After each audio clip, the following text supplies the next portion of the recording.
says something different, you don't really know what's true. And usually that won't happen with a story. Either the entire mainstream will lie and distort something, or they'll actually get it right. I mean, really, the larger Trump-Russia collusion story is presented in a fashion that makes it seem like you never really know what's true.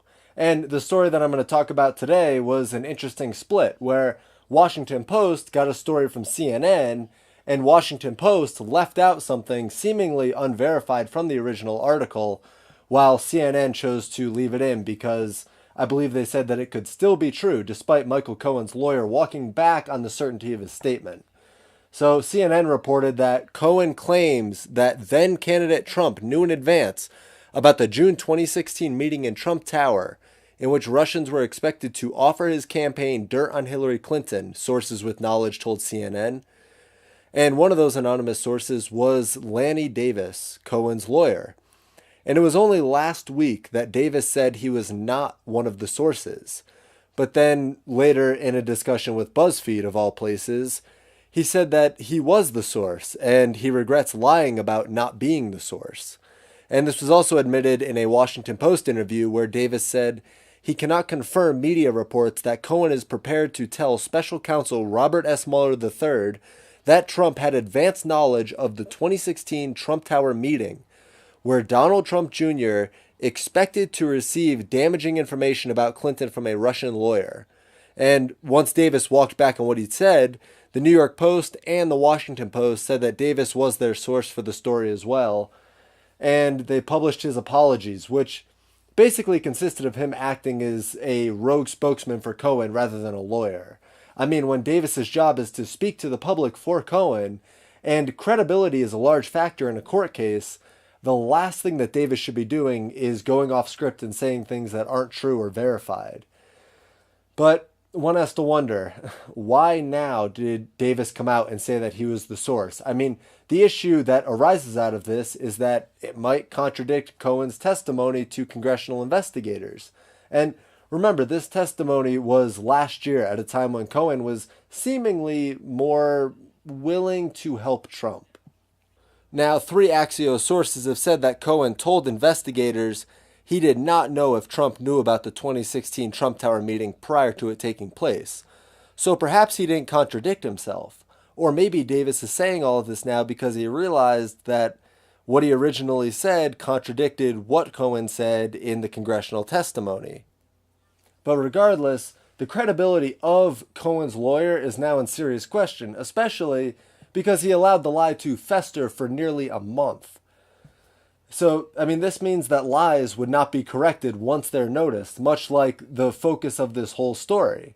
I mean, we say, why now did Davis come out and say that he was the source? Well, another reason could very likely be that he just saw this running away on him and he didn't want to let it get out of hand. And that could pose a problem when it comes to talking with Mueller's team. I mean, it also means exactly what we've been saying all along, which is that there's no Trump-Russia collusion. There's been Hillary and the DNC colluding with foreign interests, and that's proven. That's not speculation. But it seems like if Trump did collude, it would be much more cut and dry than this entire investigation has been. I mean, you wouldn't need to focus on failing Russian internet programs like the Internet Research Agency, or hush money involving an issue completely unrelated to any policy or anything that Trump would do in office, or indicting some Russians that you can't verify did anything wrong because you need a news story. But remember, those indictments were also to put the Seth Rich story and the DNC hack story to rest in the eyes of the public, because it was Mueller seemingly claiming that he found the specific Russians involved with the hack of the DNC. So to have Davis saying that Cohen said that he knows of Trump having knowledge of the meeting where Natalia Veselnitskaya, the Russian spy, was supposed to meet with Don Jr. and drop information on Clinton, and then having Davis walk back on that statement, I mean, that's not anything small. Plus, don't forget to ask who got Natalia Veselnitskaya into the country illegally. The answer is Obama's DOJ, more specifically the FBI. I mean, no one from the mainstream media cares about any of that, though. So don't forget about that, and don't let anyone else forget about that.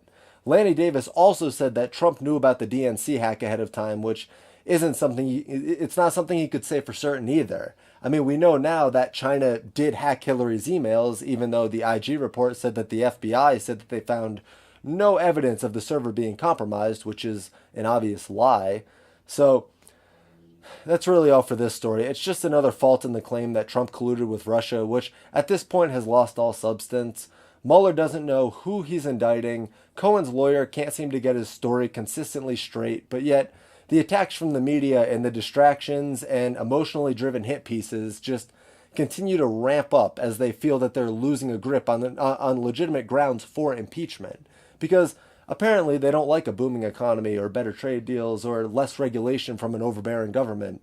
But, okay, well, I should say they just don't care because their ideological group is more important to them. But regardless, this is just one of 4 or 5 stories that I wish I could have reported on today. There's a lot going on.